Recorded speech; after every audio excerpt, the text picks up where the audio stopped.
दरअसल ये कहानी है विजयपुर गांव की। विजयपुर गांव में एक हरिया नाम का गरीब किसान था और वो किसानी करके ही अपने परिवार का भरण पोषण करता था।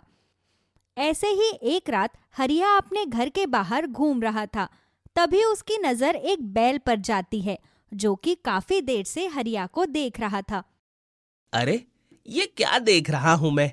बहुत देर से ये बैल मेरे घर के बाहर खड़ा है। लगता है बेचारा लावारिस है। इसके पास सर छुपाने की जगह नहीं है। देखकर ये भी लग रहा है जैसे बेचारा भूखा है। एक काम करता हूँ, अंदर से इसके लिए कुछ खाने को लेकर आता हूँ। हरिया अंदर से कुछ रोटी लाता है और उस बैल को खिला देता है। ऐसे ही अब रोज रोज वो बैल हरिया के घर के बाहर खड़ा हो जाता है। ये देख हरिया सोच में पड़ जाता है। हे भगवान, आखिर ये सब क्या हो रहा है? ये बैल रोज रोज मेरे घर के बाहर आकर क्यों खड़ा हो जाता है? कहीं ऐसा तो नहीं कि बेचारे को मुझ जैसे गरीब किसान में कोई उम्मीद नजर आती हो? लगता है कि ये बेसहारा है। एक काम करता हूँ, मैं इसे अब हमेशा हमेशा के लिए अपने पास रख लेता हूँ। हरिया बैल के सर पर हाथ फेरने लगता है, जिससे बैल को भी बड़ा आनंद आ रहा था। तभी हरिया बैल से बोलता है। अच्छा, तो लगता है कि तुम भी अब मेरे साथ रहना चाहते हो। एक काम करता हूँ, अब मैं तुम्हें एक बड़ा ही प्यारा सा नाम भी दे देता हूँ। अब से मैं तुम्हें सोनू कहकर पुकारा करूंगा। सोनू नाम मुझे बहुत पसंद है, इसीलिए ये नाम मैं तुम्हें दे रहा हूँ। ऐसा लग रहा था जैसे बैल हरिया की बात को समझ रहा है। अपना नाम सुनकर बैल बहुत खुश होता है और अपने सर से हरिया को गले लगाने लगता है। ये देखकर हरिया कहता है। अरे बस बस, लगता है बहुत ज्यादा खुश हो तुम। अच्छा, कल सुबह मुझे खेती करनी है और उसमें मुझे तुम्हारी मदद चाहिए, तो तैयार रहना, बहुत सारा काम है। ऐसे ही अब हरिया अपने खेत में अपने बैल सोनू को भी साथ ले जाता है। हरिया अपने बैल के साथ मिलकर अपने खेत में खूब मेहनत करता है। मेहनत करने के बाद हरिया थक जाता है और अपने बैल से कहता है। अरे सोनू, मैं तो बहुत थक गया। लगता है कि तू भी थक चुका है। आ, मेरे पास आकर बैठ जा। 2 रोटी मैं खाऊंगा, 2 रोटी तू खाना। हरिया अपने साथ साथ अपने बैल को भी खाना खिलाने लगता है और थोड़ी देर बाद दोनों अपने घर आ जाते हैं। ऐसे ही अब समय बीतने लगता है। बैल के आ जाने के बाद हरिया के घर की स्थिति दिन प्रतिदिन अच्छी होती जा रही थी और हरिया अपने बैल को अपने लिए बहुत ही भाग्यशाली मानने लगता है। वैसे सच बताऊं सोनू, जब से तुम मेरी जिंदगी में आए हो ना, तब से सब कुछ अच्छा हो रहा है। अब तो मेरे पास किसी भी चीज की कोई टेंशन नहीं है। अच्छे से चल रही है मेरी जिंदगी। अब सोच रहा हूं कि किसानी करने के साथ साथ अपनी एक परचून की दुकान खोल लूं। कैसा रहा मेरा आइडिया? हरिया की बात सुनकर हरिया का बैल सोनू अपना सिर हिलाने लगता है। ये देखकर हरिया समझ जाता है कि सोनू भी यही चाहता है। ऐसे ही कुछ दिन बाद हरिया शहर जाता है और शहर से बहुत सारा सामान लाकर अपने गांव में अपनी एक नई दुकान खोल लेता है। देखते ही देखते हरिया की किसानी और दुकान दोनों काम बहुत अच्छे से चल रहा था। अब हरिया के पास किसी भी चीज की कोई कमी नहीं थी। ये देखकर हरिया का पड़ोसी मनोज, जिसे ये बात हजम नहीं हो रही थी। क्या बात है, अचानक से ये हरिया इतनी तरक्की कहाँ से करने लगा? लगता है इसकी कोई लॉटरी लगी है। तभी तो खेती करने के साथ साथ अब अपनी नई दुकान भी खोल डाली इसने। एक काम करता हूँ, इससे इसकी तरक्की का राज पूछता हूँ। वैसे भी ये बहुत भोला है, सब बता देगा। ये सोचकर मनोज हरिया के पास जाता है और बोलता है। तो क्या बात है हरिया, अचानक से इतना सब कुछ कैसे कर लिया तुमने? जरा हमें भी तो बता दो, क्या राज है तुम्हारी तरक्की का? अरे मनोज भाई, तुम्हें तो पता ही है, आज से ठीक 6 महीने पहले मेरी स्थिति कैसी थी।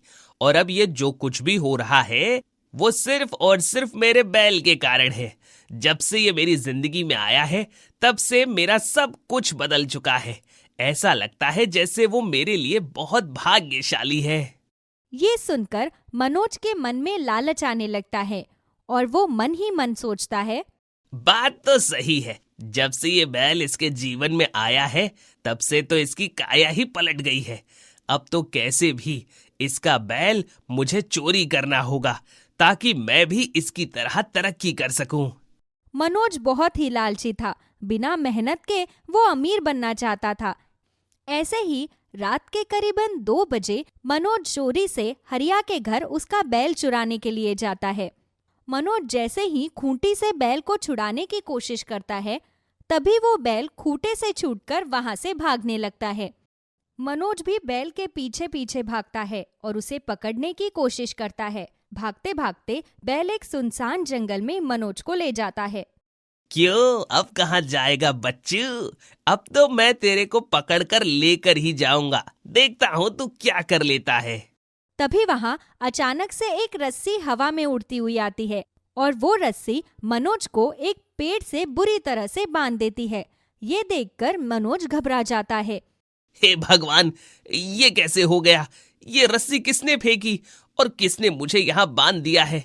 भगवान, मुझे तो बहुत डर लग रहा है। इस बैल के चक्कर में आज मुझे ये दिन देखने को पड़ रहा है। इस बैल से तो अच्छे से बदला लूंगा। ऐसे ही अगली सुबह आसपास के लोग मनोज को उस रस्सी से छुड़ाने लगते हैं और कहते हैं, अरे मनोज भाई, ये क्या हो गया तुम्हारे साथ? आखिर किसने तुम्हें यहाँ बांध दिया? ऐसा क्या किया था तुमने जो तुम्हें इस तरह से किसी ने पेड़ से बांध दिया? अरे क्या बताऊं तुम्हें, रात को ना जाने कहां से एक रस्सी उड़ती हुई आई और मुझे उस रस्सी ने अपने आप इस पेड़ से बांध दिया। मुझे तो समझ ही नहीं आ रहा कि आखिर ये सब क्या हो रहा है मेरे साथ। मनोज की बेतुकी की बातें सुनने के बाद वे सभी लोग जोर जोर से हंसने लगते हैं और मनोज से कहते हैं, अरे भाई, हमें तो ऐसा लग रहा है जैसे तुमने कोई फिल्म देखी है, तभी तो तुम्हारे साथ ये सब हो रहा है। लगता है कि तुम पागल हो गए हो। मनोज को गुस्सा आता है और वो बिना कुछ कहे वहां से चला जाता है। ऐसे ही एक दिन हरिया किसी काम से बाहर गया था और मनोज बार बार हरिया के बैल को देख रहा था और मन ही मन सोच रहा था, आज अच्छा मौका है और अभी तो दिन का समय हो रहा है। इस बैल को ले जाकर कहीं बेच देता हूँ या फिर इसे हमेशा हमेशा के लिए खत्म कर देता हूँ, क्योंकि इसी बैल के कारण गांव के लोग मेरा मजाक बना रहे हैं। उनको लगता है कि मैं पागल हूँ, बहकी बहकी बातें करता हूँ।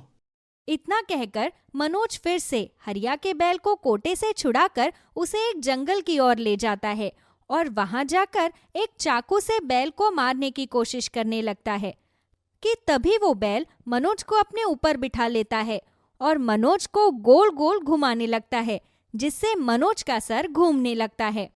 अरे भाई, मुझसे बहुत बड़ी भूल हो गई। मुझे जल्दी से नीचे उतार दो, माफ कर दो। अब मैं कभी तुम्हें परेशान नहीं करूंगा। तभी वो बैल मनोज को जमीन पर पटक देता है, जिससे मनोज को अपनी नानी याद आने लगती है। ये देखकर आसपास के सभी लोग मनोज का खूब मजाक बनाने लगते हैं। हे भगवान, आखिर क्या हो गया है मनोज को? लगता है कि किसी पागल कुत्ते ने काट लिया है, तभी तो ये कुछ दिनों से ऐसी पागलों वाली हरकत कर रहा है। अब तो जानवर भी इसे इसकी हरकत पर मारने लगे। अपना मजाक बनता देख मनोज को बहुत गुस्सा आता है, लेकिन वो बिना कुछ कहे वहां से अपने घर चला जाता है। तभी मनोज की पत्नी मनोज से कहती है, आखिरकार क्या जरूरत है उस बैल के बारे में इतना बुरा सोचने की? अगर कोई इंसान तरक्की कर रहा है तो वो अपनी मेहनत से कर रहा है। और एक बात हमेशा याद रखना, जलने वाला इंसान कभी कामयाब नहीं होता। कामयाब बनना है तो अपना मन और दिल दोनों साफ रखना पड़ेगा। अरे तुम चुप ही रहो। इस बार मैं जो करूंगा वो करने से मुझे कोई नहीं रोक सकता, क्योंकि इस बैल के कारण मेरी बहुत बेइज्जती हुई है। इस बैल को मैं हमेशा हमेशा के लिए खत्म करके ही रहूंगा। गांव वालों को लगता है कि मैं पागल हूं और अब ये पागल अपना पागलपन दिखाकर ही रहेगा। देखो, पागल बनने की जरूरत नहीं है। एक बेजुबान जानवर को मारकर आपको क्या मिलेगा? अच्छा, तो अब तू भी मुझे पागल बोल रही है और हाँ, मुझे समझाने की कोशिश मत कर।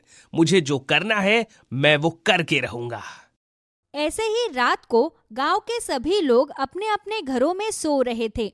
वहीं दूसरी तरफ मनोज मौका देखकर हरिया और उसके बैल को आग लगाने की कोशिश करता है। तभी वो बैल विशाल बैल का रूप ले लेता है और मुंह से आग निकालने लगता है। ये देखकर गांव के सभी लोग अपने अपने घरों से निकलकर बाहर आते हैं और हरिया भी अपने परिवार के साथ बाहर आ जाता है। अरे ये क्या हो गया मेरे सोनू को? तभी बैल मनोज को अपनी जादुई शक्तियों से हवा में उड़ाने लगता है और अपने मुंह से आग निकालकर मनोज के शरीर को भी आग लगा देता है। मुझे माफ कर दो, मुझसे बहुत भूल हो गई। तभी वो बैल बोलता है, तुझे क्या लगता है तू बहुत आसानी से मुझे और हरिया को मार देगा? अरे तू बहुत बड़ी गलत फहमी में था मनोज। मैं एक जादुई बैल हूं, मेरी नजर हमेशा से तुझ पे थी। सोनू बैल, भगवान के लिए मनोज को छोड़ दो, इसे सुधरने का एक मौका दे दो। देखा, जिस आदमी को मारना चाहता था, जिसकी तरक्की तुझसे देख ही नहीं जा रही थी, आज वही तेरे लिए बोल रहा है। और हां, गांव के सभी लोगों को मैं चेतावनी देता हूं, अगर आगे से किसी ने हरिया और उसके घर की तरफ नजर उठाकर भी देखा तो उसका अंजाम अच्छा नहीं होगा। हरिया के कहने पर जादुई बैल मनोज को छोड़ देता है, जिसके बाद मनोज को अपने किए पर बहुत पछतावा होता है और वो हरिया से माफी मांगता है।